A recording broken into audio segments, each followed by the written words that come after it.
Before we start today's online lesson, we're going to have a look at quite a complicated historical source. This is a late Tudor piece of propaganda. It's trying to put across an idea, and that idea is anti-Catholic. One of the things we're going to be having a look at today is some more stages of what's called the English Reformation, where the English Protestant Church breaks away from the Catholic Church of Rome. However, this is showing events well before the reign of Elizabeth I when this painting was produced. Firstly, we might be able to recognise some of the characters in this picture. Most obviously, perhaps, is Henry VIII. He's shown lying on his deathbed, but even though he's not long for this world, he's pointing out who's going to take over. And although that person doesn't look much like a king, he is. That's his only son, Edward, later to become Edward VI of England. Later on, we'll have a look at just how young Edward was when he became king, but as a child he was not expected to rule on his own. Instead, he had a group of noblemen and rich and important people to help him, called the Regency Council, and they're shown here, or at least some of them are. The most important member of this is shown standing up, a man called Edward Seymour, or the first Duke of Somerset. He was known as the Lord Protector. Do you remember who Edward's mother was? Perhaps that'll give you a clue as to who Edward Seymour was in terms of a relation to Edward. But that's not all. Outside we can see a statue being pulled down. That ruin behind is supposed to represent a monastery. Yes, this is the tearing down of Catholic idols and the monasteries, as happened at the end of Henry VIII's reign and continued throughout Edward VI's reign, as we will see. At the bottom of the frame we can see a scene of panic. Catholic monks run away. And perhaps most scandalously of all for Catholics, the Pope is shown maybe even dead, but certainly powerless. On him is written the verse from the Bible that says, "All flesh is grass." That means that everybody, no matter how important they are, will end up dead eventually, just like the grass always gets cut. You can look at it that way. To suggest that the institution of the Catholic Church and the Pope is not long for this world would be truly scandalous. But this gives us an idea as to how the Tudors viewed religion. I say the Tudors. Really what I mean is some of the Tudors. After all, Henry VIII started out as a Catholic. Henry VII, his father, was definitely a Catholic. And who's going to take over after Edward? Maybe they'll be Catholic too. But that's a spoiler for the end of the lesson. Today's title is Edward VI, Like Father, Like Son. We're going to be looking at whether Edward really carried on his father's work as king, and also whether he was really able to. Our aims are to describe and explain the changes introduced to the Church by the Reformation, and to evaluate what different people thought about those changes. We'll also be looking at the rule of Edward's Lord Protector, Edward Seymour. First of all, we're going to need to get some key words down. Firstly, Catholic. These Christians follow the rules of the Pope in Rome. Their services are in Latin and churches are brightly decorated. They believe in miracles and mystery in the church. That's a very simplified definition of the Catholic Church, but it will serve our purposes for today. Now for a similarly simplified definition of the Protestant Church. This is a protest against the Catholic Church. Notice that the word Protestant includes the word protest. They believe that the king should be in charge of the church. They don't like worshipping saints and the bright colours and decorations. They find this distracting from praying from God. People can pray without a priest and read the Bible in their own language. Lastly, Reformation. The process of reforming or changing the church from Catholic to Protestant. Henry's break with Rome and the Act of Supremacy are key parts of the English Reformation. If you're not familiar with these things, you might want to look back at my earlier lesson on the dissolution of the monasteries. Some tasks then. Firstly, record the definitions for these key words. Notice that they're quite long. You'll want to shorten them down to a few key points. Secondly, Henry had already broken from Rome and closed the monasteries. Why might this not have made England a truly Protestant country yet? Pause the video while you complete those tasks.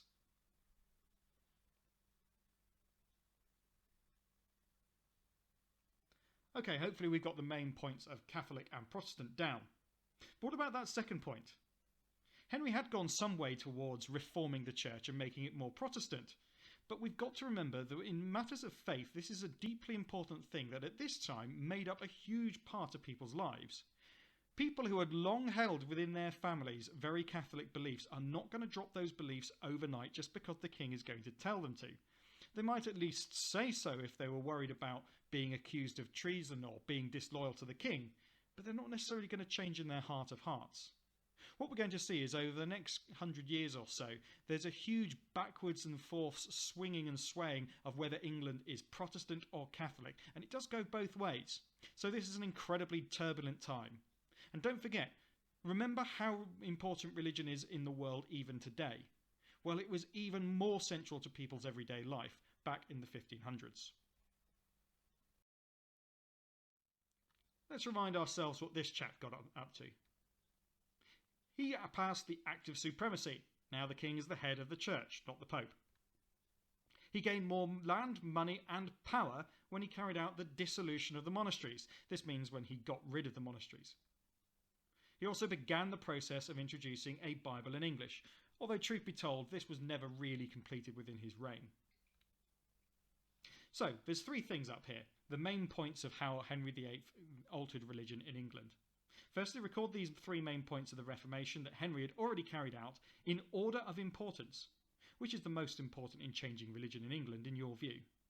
And secondly, explain your choice for the most important change. This shouldn't take you too long, there's only three up there, so just pause the video now and you can press play when you're ready to continue.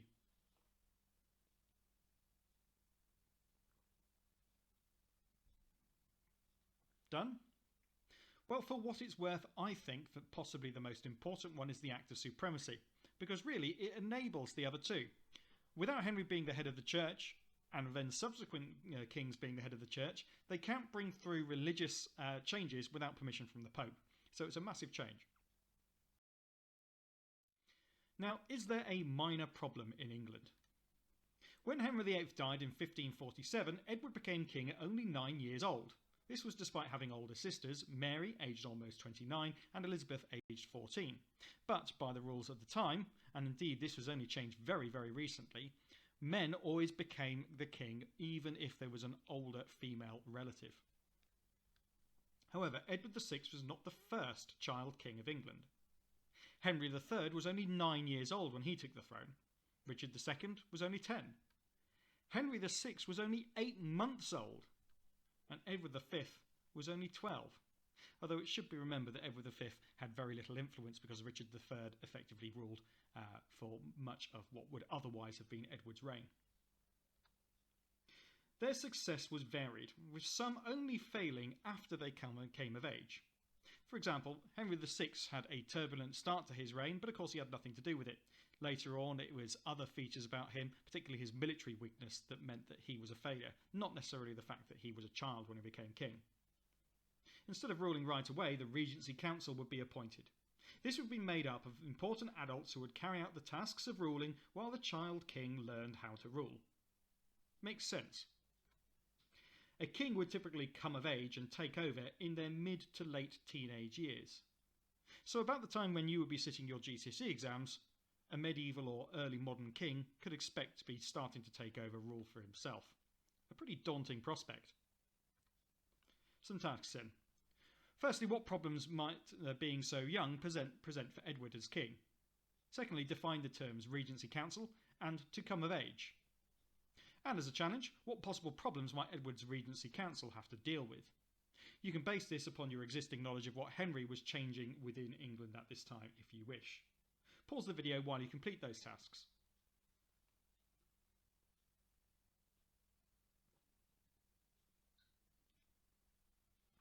The problem of being a young king is one of a lack of experience. Obviously, Edward was not going to be in a position to rule on his own at this time, so he's going to be relying on well-chosen adults to rule for him. If that they make a bad choice and bad people are chosen, then the rule is going to fall apart pretty quickly. Not only that, but the people would be well aware that he was young. This might make him a prime target to be overthrown, or it might mean that people didn't respect the Regency Council that was appointed, even if Edward had nothing to do with choosing the people himself. So it's very, very difficult for Edward to introduce anything new while he's too young to rule as king. What about that challenge then? The possible problems Edward's Regency Council might find? Well, let's not forget that Henry VIII was very much a tyrant by the end of his reign. He was also changing religion, and not everybody was going along with it. He had suffered rebellions about it too. So, would the Regency Council now have to contend with lots of religious uprisings of their own? And who was going to lead that? Why Somerset? Pictured at the top right there is Edward Seymour, otherwise known as the first Duke of Somerset.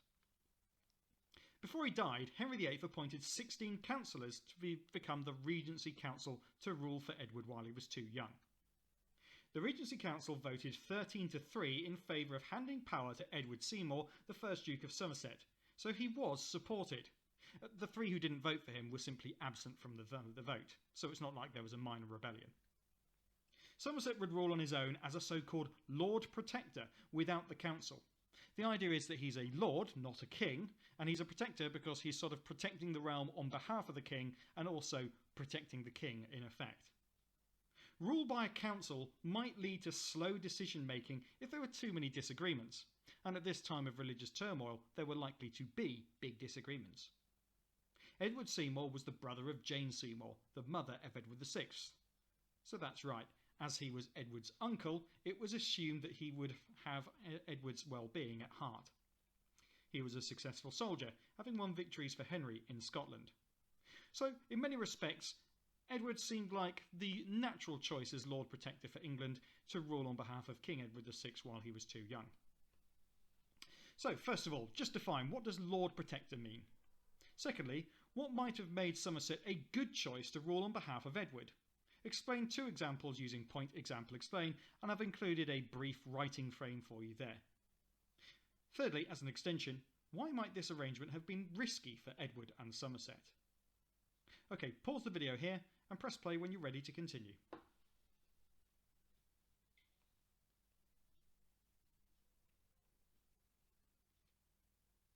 So hopefully we've got down that a Lord Protector is a nobleman who's put in charge on the behalf of the king. Hopefully you've chosen 2 explained examples as to what made Edward Seymour, the first Duke of Somerset, a good choice. But why might this have been risky? Well, with a Regency Council, if the people disagreed with it, then you might be able to point at the council and say, look, it's not just one person who's made all this call. However, now that Edward Seymour is in charge himself, all the blame lands with him if anything goes wrong. Not only that, but it might be seen that as one person he might be trying to overrule what the king thinks. Well, obviously, while the king's too young, that's kind of the idea. But it still means that Edward's got to be really careful. When I say Edward, I mean Somerset here, has got to be really careful about how strongly he rules and how many changes he tries to introduce. Because people can very well turn around to him and say, what are you doing? You're not even the king. So he must be careful not to become over-powerful. Let's see how he got on. Well, the truth is he didn't get on very well. Somerset was very powerful. He really ruled on behalf of the king. However, despite various warnings from members of the Regency Council, many of whom wanted his job, it should be said, Somerset had a series of problems. There were rebellions and uprisings against the religious changes that Somerset was bringing in, particularly uprisings against the new version of the Bible that he wanted to introduce in English. Somerset launched a war against Scotland. With French support, the Scots basically won this, or at the very least the English had to withdraw. Wars are very expensive, and Somerset raised taxes that were very unpopular to pay for it. Edward ended up losing faith in Somerset as so many of the nobility, this is the important rich people in England, had turned against him. And Somerset was eventually replaced as Lord Protector by John Dudley, appointed by the Regency Council without the permission of Somerset. Somerset was first removed as Lord Protector, replaced by Dudley, and then executed in 1552. Oh dear. By that point, Edward was only a couple of years away from taking over for himself.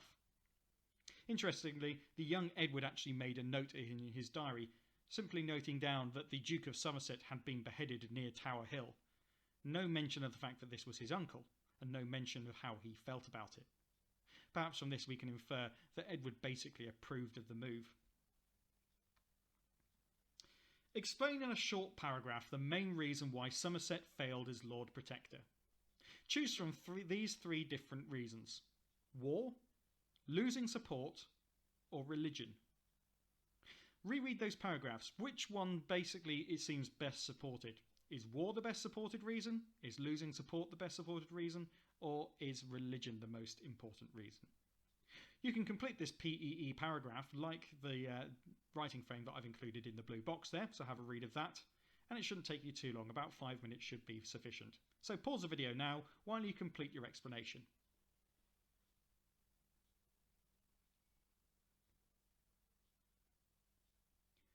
Done? Well, let's consider these different reasons. War might be considered an important reason because Somerset launched a war with Scotland. He didn't win it, and this would make him unpopular. But more than that, war caused a raising of taxes, which would make him even more unpopular, leading to him losing support. But then losing support is also incredibly important. It's quite clear that the Regency Council turned against him when they went to replace him with John Dudley, but also that Edward seems to have turned against him too. Without the support of Edward and the Regency Council, well, Somerset was not long for this world. But what about religion? Well, added to this, there were rebellions and uprisings against the religious changes that Somerset was bringing in. This probably contributed to him losing support as well. But I don't know which one you chose, so as long as you've explained it properly, you've probably got a really good point. We're now going to return our focus back to religion and the continuing English Reformation between the Catholic Old English Church and the new Church of England, which was more Protestant in character. We're going to have a look at a series of examples that might refer to Catholic religion or it might refer to the Protestant way of doing things. Your task then. You're going to create a table with the headings Protestant on one side and Catholic on the other. You're then going to sort facts into correct columns. 2 of them are shown on the screen already. Then you're going to decide which idea in the Protestant Church you think the Catholics would disagree with the most, and explain your choice, and which idea in the Catholic Church do you think the Protestants would most dislike, and then you can explain that too. It's often a good idea to look at which aspects of their religion have got the biggest impact on their lives, or the biggest contrast or difference between them. If you need an extension, consider this. Both religions are Christian. Do you think that ultimately they have more in common, or are there more differences between them? Let's have a look at the different factors then. Sort these into the table with the headings Protestant on one side and Catholic on the other. You can pause the video at any time to write them in, or you can wait until I've read them all and then do it in your own time. Firstly, expensive, highly decorated clothes. Is that Catholic or is that Protestant? The Bible in Latin. Is that Catholic or is that Protestant? Plain, simple clothes for priests. Is that Catholic or is that Protestant? Okay, you get the idea now. Let's go through them. Bible in your own language. Rulers of countries should be the head of the church. The Pope should be the head of the church. Chalices, gold plate, crucifixes and powerful images that give the church a sense of mystery. Bread and wine are miraculously transformed during a service called the Mass. That one there, by the way, is an idea called transubstantiation, the belief that the bread and the wine taken during the Christian communion literally miraculously become the body and blood of Christ. Ordinary people do not need priests, bishops or cardinals to find God. Monks, bishops, cardinals and the people are God's special representatives on earth. Services like the Mass leave ordinary people with a sense of wonder of the church. Bread and wine represent the blood and body of Christ. No miracles involved. Believing in Christ is all you need. No help from the priest is required to get to heaven. And services should be simple, without crosses, candles and paintings. Okay, you can pause it here. Make sure you get all of those done underneath the right headings, and then we'll have a look at some answers. Pause the video while you complete this.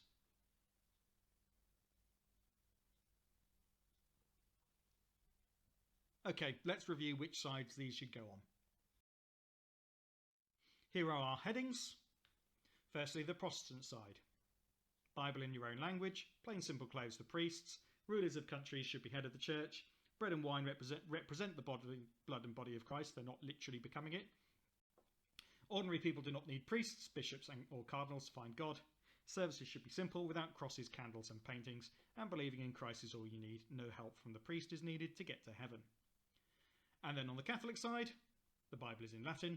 Expensive and highly decorated clothes are used by the clergy. The Pope should be head of the church. Bread and wine are miraculously transformed during the service called Mass. That's that idea called transubstantiation again. Monks, bishops, cardinals and the Pope are God's special representatives on earth. Chalices, gold plate, crucifixes and powerful images give the church a sense of mystery, and lastly, services like the Mass leave ordinary people with a sense of wonder for the church. If you've not done this already, can we add an extra label to our diagram, please? Edward believed in this, all of that Protestant stuff. Now, I'm sorry to say that there is still significant friction between Catholics and Protestants even today, even within the United Kingdom. However, we can imagine those things being even more amplified at this time in history. Edward was wanting to move the church further away from the Catholic way of doing things to the Protestant way that we see here. Pause the video if you need to make any corrections or explanations. If not, we'll move on.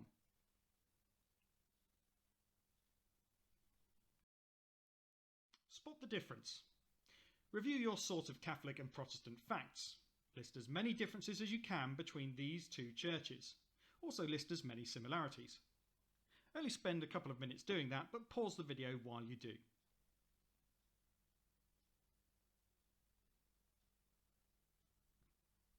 Okay, the truth is both of these churches would have been built probably in the Middle Ages, possibly even around about the same time. However, one of them retains many more of its Catholic features than the old one did. Notice the use of brightly coloured panels. Also, that screen across the church is called a rood screen. It deliberately separates the ordinary congregation from the miracles going on at the altar. We've got statues and saints and angels all over the place. One thing that is missing in this particular church, though, possibly because it's one that has been restored, is the wall paintings. Many Catholic churches would have had wall paintings all over the walls because, well, people couldn't read, and they certainly couldn't understand the Bible stories that they were being told in Latin. Wall paintings was one way of getting around this. The Protestant church, on the other hand, is possibly more familiar to you, as many English churches today, even the very old ones, look more or less like this. Plain whitewashed walls, many have lost their stained glass windows, and it's very simple furniture too. I don't know which one you prefer, but actually they're very representative of the different beliefs of each side. Here's another example.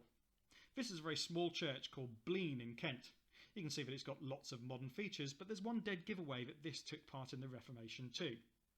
Notice this supporting bar. If you look on the underside of it, you might just be able to make out a series of holes. That's where the rood screen separating the congregation from the altar used to be. Where is it now? Well, we don't know. Quite simply, it was torn out and probably burnt for firewood. Here's another example. It was quite common during the Reformation, and especially later on during the turmoil of the English Civil War, for pictures and statues of saints to be defaced. This is deliberate vandalism. We can tell that because no other parts of these pictures have actually been damaged. Just the faces have been scratched out. There was the belief that these were equivalent to the graven images and idols that people are warned against in the Ten Commandments, whereas the Catholics didn't view things like this. I don't know about you, but I think it's a much more powerful symbol of your religion, leaving these people faceless but still on display in the church, than taking them down altogether. It's more of a reminder of what the Reformation is trying to achieve. I also think from another point of view, it's a bit of a shame too. But whenever I see these features in a church when I go and visit them, it's a fascinating insight into the history that's gone on there. You can see that even in big churches like Canterbury Cathedral. Look at these artists' impressions of a typical Catholic and Protestant church. What the artist has done here is taken the same church and showed what he imagines it might look like after the Reformation.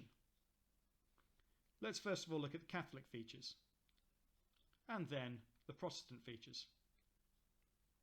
Notice that these features correspond to the numbers in the picture. I've included in the description to this video links to these pictures, so that if you want to print them off and label them directly, you can do so. If that is not an option for you, then you can simply write down these features, but with the corresponding number next to them. So start with the Catholic one and match up those bullet points to the numbers, and then do the same for the Protestant one with a clear heading. Let's do one together. Number 1 on the Catholic one is that sort of wooden board separating the altar from the rest of the church. We mentioned that before, that's known as the rood screen. So you'd write down rood screen, and then you'd make sure that you label it number 1. Okay, pause the video while you match up all of those features to the different parts of the diagrams.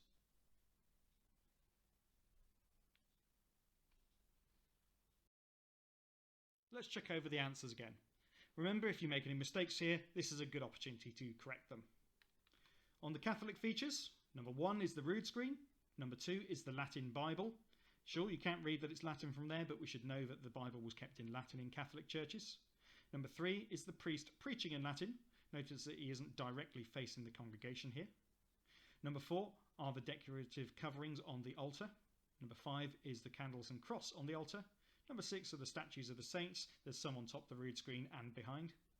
Number 8 is the congregation being kept separate from the choir and altar. And when I say choir, I mean that part of the church rather than a group of singers. And also number 9 shows wall paintings of Bible scenes and saints for all of those people who didn't understand the services in Latin. Now let's do the same for the Protestant church. Firstly, we've got the pulpit. Under Protestant religion, anybody could get up there and do some preaching if they wanted to. After all, it wasn't considered to just be the priest's job, it was considered to be a potential sort of right of every Christian or Protestant who believed in God. Number 2 is the English Bible. Number 3 is the vicar speaking in English. Again, notice how he is facing the congregation directly. Number 4 is a very simple altar, just a simple table. Number 5 is a royal coat of arms. This is a really powerful political symbol. It's reminding people of the act of supremacy and the fact that the king was now in charge of the church. Number 6 is a lectern for Bible reading. Bibles at this time were very heavy, so you'd want something to rest it on. Number 7 is plain glass. Number 8, the Lord's Prayer and the 10 Commandments. And number 9 are the plain whitewashed walls. Now, which sort of church is more common in England today? Well, the truth is they're often something of a mix between the two, and it very much often depends on how old they were. Churches built since the Reformation tend to look like the one on the right. Churches built before the Reformation probably look like more of a mix. They will have had as many of the Catholic features removed as they can do, but very often many of the decorative stone carvings that actually hold the building up would still be left in place. Not only that, glass was exceptionally expensive at this time, and you wouldn't want to remove the stained glass if you couldn't afford to replace it with plain glass afterwards. You'd just let a load of moisture and damp into the church and you would ruin it entirely. So sometimes medieval stained glass actually survives even where other more Catholic leaning features don't. All of these religious changes were really now gathering pace. Edward was becoming older, and very soon he was due to take over the throne in his own right. However, this wasn't to last. In 1553, Edward became ill. He was short of breath and coughing. Very soon, his coughing began to bring up blood. A very bad sign indeed. It is possible that he had got a horrible illness called tuberculosis. This was very common at the time, and it was up until about 200 years ago, but no one really knows for sure. He died in 1553, aged only 15. But the changes to the church that he and the Lord Protector and Regency Council before him were putting in place were already coming true. So were they to stay that way? Well, more on that in a moment. Let's consider Edward's religious legacy. Let's imagine that you have been asked to write an inscription for Edward's headstone. Write a short description of his life and in particular the changes he made to the church. Base this upon what you've done in the remainder of the lesson. Then as an extension, write your inscription from one of these perspectives. As a Protestant supporter of Edward and his reforms, or as a Catholic opponent of Edward and his reforms. Consider too that Edward as a boy king never actually ruled on his own, so it would definitely be worth mentioning the Lord Protector and also the Regency Council in what you're doing. Just spend a couple of minutes on that and pause the video while you do that, because we're not quite done yet.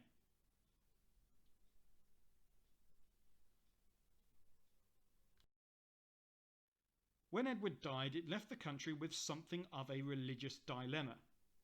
The Reformation was now gathering pace, but it was not finished yet, and there were still plenty of people in England who were devoutly Catholic. Some people wanted a Catholic to take over the throne, others wanted a Protestant. Awkwardly, the person nearest to the throne was a Catholic, but the Regency Council had other ideas. This is a Victorian painting showing the death and execution of Lady Jane Grey. She's sometimes referred to as the 9-Day Queen, and you've got to consider her quite an unfortunate character. She was someone who was probably taken advantage of for political and religious reasons. She probably didn't have too much desire to ever be queen, although it's difficult to know. Some suggest that she was actually quite ambitious. However, it was never to last. She was never actually crowned. Most people don't actually consider her to be one of the kings and queens of England at all. And after only 9 days supposedly on the throne, her enemies surrounded her and beheaded her. And that left the throne empty. Who was going to fill it? By the way, if you want to find out more about Lady Jane Grey, I've put a link to a really handy video in the description. It's only about 5 minutes long, so you can extend your learning if you want to just by watching that. But I'm not actually going to set any tasks on it. To be continued. England was a Catholic country in 1509 when Henry VIII became king. England had broken away from the Catholic Church by 1547 when Henry VIII died. England became more Protestant as the Reformation continued during Edward's reign. But who was next? In July of 1553, Mary, the daughter of Henry VIII and Catherine of Aragon, that's Henry's first wife, became queen. This brought two potentially disruptive realities to England's rule. Firstly, Mary was a woman. Okay, don't blame me, but this was a very, very sexist time when women were not considered as good as kings.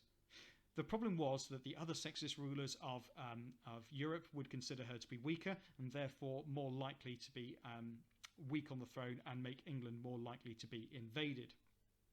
Not only that, but the men who were supposed to be following her commands were less likely to do so because they're inherent sexism too.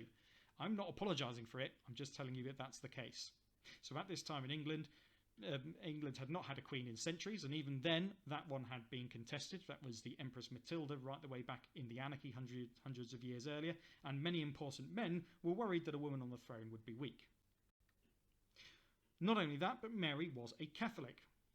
Her mother, Catherine of Aragon, was Catholic, and she had been raised as a Catholic all her life. Was she really going to go along with Edward's Protestant reforms? Not only that, was she potentially going to marry someone else from another country to try and strengthen her claim to the throne? All of these things could potentially destabilise England. So the scene is set for even more upheaval in English history.